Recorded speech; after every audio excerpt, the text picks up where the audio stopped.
Hello guys, कैसे हैं। आज का जो क्लास होगा वो क्लास का 9th फिजिक्स होगा, जिसमें हम लोग पढ़ेंगे क्लास 9th, जिसमें हम लोग पढ़ेंगे ग्रेविटेशन। ग्रेविटेशन का अर्थ होता है गुरुत्वाकर्षण। गुरुत्वाकर्षण, ठीक है। यही आज का टॉपिक होगा, ग्रेविटेशन। ग्रेविटेशन का मीनिंग होता है गुरुत्वाकर्षण। आखिर ग्रेविटेशन होता क्या? तो हर ऑब्जेक्ट के पास कुछ न कुछ फोर्स ऑफ अट्रैक्शन होते हैं। हर ऑब्जेक्ट के पास कुछ न कुछ फोर्स होते हैं, ऐसे कहें तो अब किसी ऑब्जेक्ट के पास फोर्स अधिक होता है या फोर्स ऑफ अट्रैक्शन अधिक होता है, किसी के पास कम होता है। तो अगर अर्थ उस फोर्स ऑफ अट्रैक्शन का यूज करता है तो इस फोर्स ऑफ अट्रैक्शन को हम लोग ग्रेविटेशन कहते हैं या ग्रेविटेशनल फोर्स कहते हैं, ठीक है। तो इसी ग्रेविटेशनल फोर्स के बारे में आज हम लोग को पढ़ना है। तो अर्थ जिस फोर्स ऑफ अट्रैक्शन से किसी ऑब्जेक्ट को अपने तरफ खींचता है, पुल करता है, ठीक है, इसी फोर्स ऑफ अट्रैक्शन को हम लोग बोलते हैं ग्रेविटेशन या ग्रेविटेशनल फोर्स, ठीक है। इसमें हम लोग पढ़ना है सबसे important point, universal law of gravitation, ठीक है। तो पहले ग्रेविटेशन का डेफिनेशन लिखते हैं। तो लिखेंगे ग्रेविटेशन का डेफिनेशन कि द फोर्स विथ विच, पहले लिखेंगे डेफिनेशन ऑफ ग्रेविटेशन, ठीक है। तो the force with which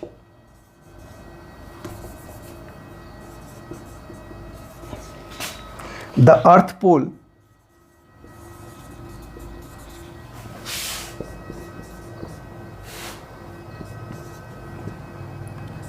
the objects towards its is called gravitation।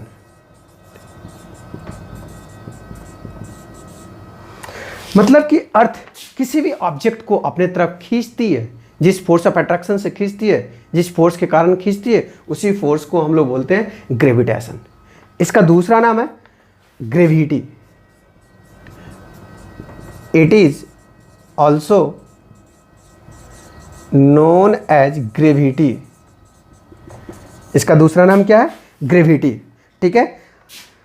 Gravity के कारण ही वो आपका एटमॉस्फेयर ठीक रहता है, रेन फॉलिंग्स होते हैं और टुवार्ड्स होता है, फॉल वाटर नीचे की तरफ आता है। ये सारे ग्रेविटी के कारण ही होता है, या अर्थ अट्रैक्शन के कारण होता है, या फोर्स के कारण होता है, या ग्रेविटेशन के कारण होते हैं, ठीक है। अब इसमें मेन जो पॉइंट्स पढ़ने हैं, मेन जो टॉपिक पढ़े हैं, यूनिवर्सल लॉ ऑफ ग्रेविटेशन।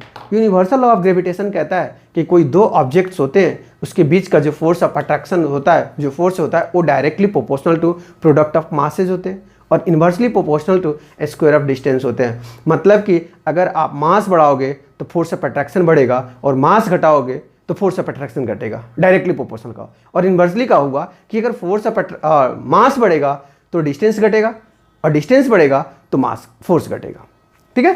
तो पहले लिखते हैं यूनिवर्सल लॉ ऑफ ग्रेविटेशन, कि आखिर यूनिवर्सल लॉ ऑफ ग्रेविटेशन, इसको भी न्यूटन्स ने ही दिया था।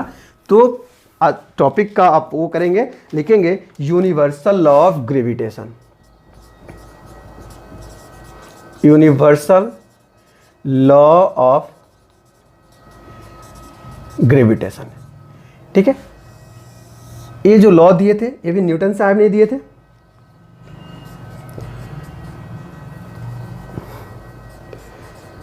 This law gives Newton. इस लॉ को भी कौन दिया था? न्यूटन साहब ने ही दिए थे।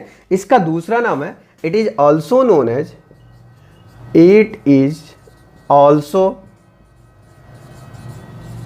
As Newton's law of gravitation. क्या हो जाएगा? Newton's law of gravitation. Newton's law of gravitation, ठीक है। या फिर यूनिवर्सल लॉ ऑफ ग्रेविटेशन भी आप कह सकते हैं, क्योंकि न्यूटन्स मोशंस के अगेंस्ट भी आपने वो रूल दिए थे, तो वहाँ था इक्वेशंस दिए थे, वहाँ था न्यूटन्स लॉ ऑफ इक्वेशन या न्यूटन्स लॉ ऑफ मोशन। अब यहाँ जो न्यूटन्स साहब जो ग्रेविटेशन के अगेंस्ट देते हैं, तो इसका दूसरा नाम है न्यूटन्स लॉ ऑफ ग्रेविटेशन, या फिर आप कह सकते हो यूनिवर्सल लॉ ऑफ ग्रेविटेशन। ये क्या कहता है? ये कहता है कि दो कोई ऑब्जेक्ट हुआ, इस ऑब्जेक्ट का जो मास होगा वो मान लेते हैं m1, ये कोई ज़रूरत नहीं है। और दूसरा जो ऑब्जेक्ट होगा उसका मास मान लेते हैं m2, आप कुछ भी मान सकते हो, ठीक है। दोनों के बीच का जो डिस्टेंस होगा वो r होगा और दोनों के बीच का जो फोर्स ऑफ अट्रैक्शन होगा वो F होगा। तो पहला रूल कहता है कि जो फोर्स होगा वो directly proportional product of masses होगा। तो लिखेंगे, कहता है according to this law, according to this law क्या कहता है, the force of attraction of two bodies is, पहला रूल कहता है directly proportional, directly proportional to its product of masses. मतलब कि जो फोर्स होगा दैट इज में आप लिख सकते हो कि जो फोर्स होगा वो डायरेक्टली प्रोपोर्शनल होगा m1 और m2 के। मतलब कि दोनों का मास बढ़ाओगे तो फोर्स बढ़ेगा, दोनों का मास घटाओगे तो फोर्स घटेगा। इस दोनों का मास m1 हुआ, मास m2 हुआ, दोनों के बीच का डिस्टेंस r हुआ और फोर्स ऑफ अट्रैक्शन F हुआ। कहता है Newton universal law of gravitation कि दोनों के बीच का जो फोर्स ऑफ अट्रैक्शन होगा वो डायरेक्टली प्रोपोर्शनल होगा प्रोडक्ट ऑफ मासेज। क्या होगा, डायरेक्टली प्रोपोर्शनल होगा प्रोडक्ट ऑफ मासेज। और जो डिस्टेंस होगा वो इनवर्सली प्रोपोर्शनल होगा स्क्वायर ऑफ डिस्टेंस, ठीक है। तो ये पहला रूल था। दूसरा रूल कहता है inversely proportional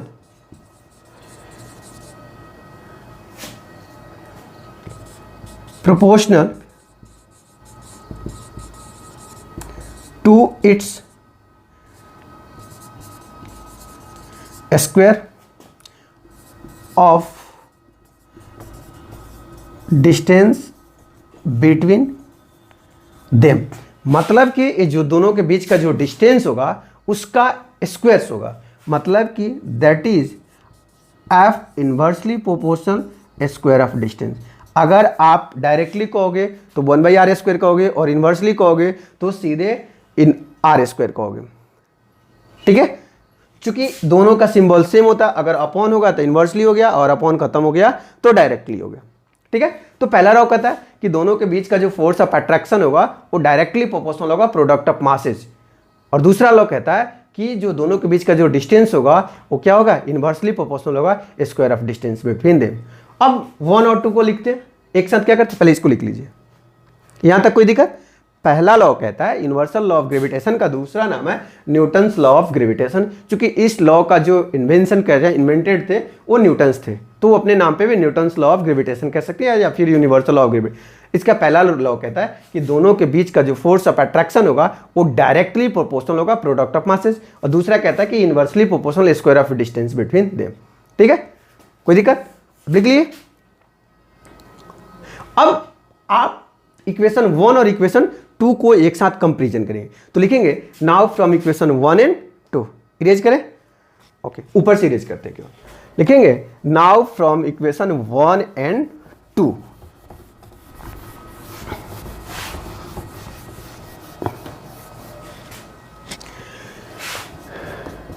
now from equation 1 and 2, 1 और 2 से लिखोगे तो force directly proportional m1 m2 बटा r स्क्वायर।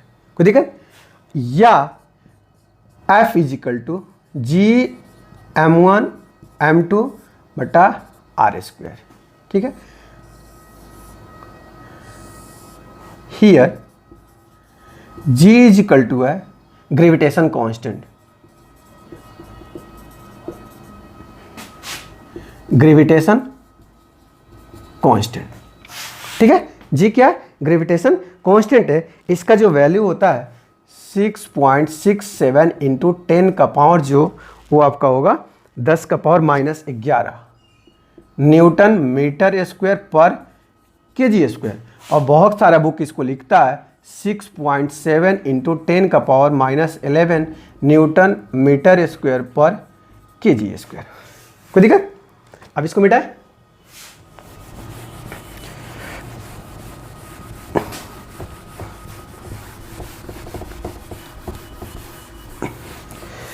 अब हमको ऐसा यूनिट फाइंड आउट करना है। क्या करना है? ऐसा यूनिट फाइंड आउट करना है। तो इसमें फोर्स का ऐसा यूनिट पता है, मास का ऐसा यूनिट पता है, डिस्टेंस का ऐसा यूनिट, केवल जी का ऐसा यूनिट नहीं पता है। तो आप इसको सॉल्व करोगे तो लिखोगे G m1 m2 equal to F R square या G equal to F R square बटा m1 m2। अब आप ऐसा यूनिट पुट करोगे तो फोर्स का होता है न्यूटन, डिस्टेंस का होता है मीटर, तो 2 डिस्टेंस तो मीटर स्क्वायर, के जी इंटू के जी क्या हो जाएगा? के जी स्क्वायर। तो आप लिखोगे ये इसका SI यूनिट्स हुआ। तो लिखेंगे its SI unit newton metre square पर के जी स्क्वायर। को देखा, न्यूटन मीटर स्क्वायर पर के जी स्क्वायर। लिखिए जो फोर्स होगा वो डायरेक्टली प्रोपोर्शनल होगा प्रोडक्ट ऑफ मासेज और इनवर्सली प्रोपोर्शनल होगा square of distance between them. ठीक है, अब इसका यूज देखेंगे कि आखिर इसका यूज क्या है। तो आप टॉपिक देंगे use of universal law of gravitation या law use of universal law. Topic होगा use of universal law of gravitation. क्या टॉपिक होगा? Use of universal law of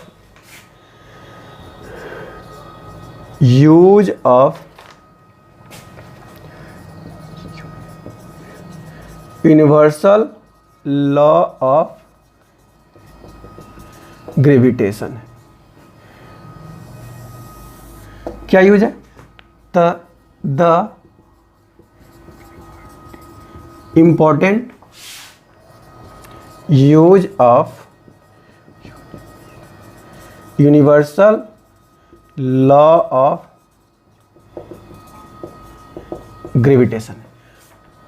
पहला यूज है the force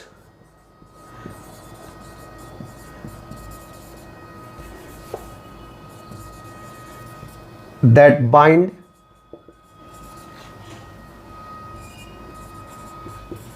us to earth।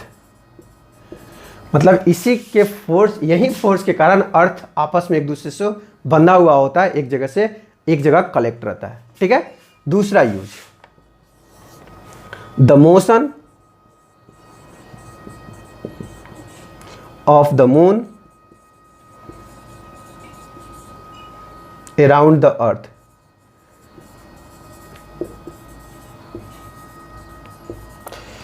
जो moon का अर्थ के around motion होता है वो ग्रेविटेशन के कारण ही होता है। तो चूंकि एक फिक्स ऑर्बिट में वो रोटेट करते रहता है, यानी कि कांस्टेंट फोर्स के कारण। अगर अधिक फोर्स हो जाए या कम फोर्स हो जाए तो या तो वो नजदीक आ जाएगा या फिर वो दूर चला जाएगा।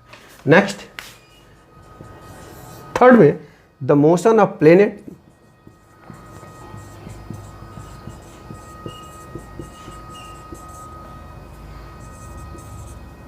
Around sun. सन का भी जो प्लैनेट्स का जो मोशन होता है सन के अराउंड, वो भी ग्रेविटेशन के कारण ही होता है। मतलब एक फिक्स्ड फोर्स के कारण ऑर्बिट में होता है। अगर अधिक या कम हो जाए तो बाहर या फिर अंदर वो आ जाएगा। और इसका लास्ट जो यूज है वो है the tides due to the moon and the sun. Tides का अर्थ हुआ, हिंदी में बोलते हैं ज्वार भाटा। ठीक है। जो आपको सी में, ओशियंस में, और जो पानी अपवार्ड की तरफ जाते हैं तो उसको हाई टाइड्स, या फिर डाउनवार्ड की तरफ आते हैं तो लो टाइड्स। ठीक है। मतलब सन या मून के अट्रैक्शन के कारण पानी अपवार्ड या फिर डाउनवार्ड की तरफ आता है। जब अट्रैक्शन हाई होता है तो अपवार्ड की तरफ तो टाइट हाई टाइड्स, और डाउनवार्ड की तरफ तो लो टाइड्स, और सारे प्रोसेस को टाइड्स बोलते हैं। ठीक है। तो पहला यूज है जो अर्थ है इसी फोर्स के कारण एक दूसरे से क्लोज है, बंधे हुए है। दूसरा कह रहा है कि जो मून अर्थ के अराउंड मूव करता है वो भी आपको ग्रेविटेशन फोर्स के कारण मूव करता है। अगर कम या अधिक होता है तो बाहर गिरता है या फिर अंदर आता। तीसरा, प्लैनेट्स जो सन के अराउंड वो भी ग्रेविटेशन फोर्स के कारण, और हाई टाइड्स, लो टाइड्स या टाइड्स जो होते हैं वो मून के अट्रैक्शन या के कारण ही होते हैं। ठीक है। या फिर एक धागे में किसी ऑब्जेक्ट को बांध के ऐसे रोटेट कराओगे तब तक वो रोटेट होते रहेगा आपके उंगली के इर्द गिर्द, जब तक कि कांस्टेंट फोर्स हो रहा है। जैसे आप छोड़ोगे ये तो बाहर की तरफ गिरेगा, या फिर अधिक फोर्स लगाओगे तो अंदर की तरफ आएगा। ठीक है। तो आज के क्लास में बस इतना ही। कल के क्लास में हम लोग देखेंगे Kepler's law of planetary motion. Thank you.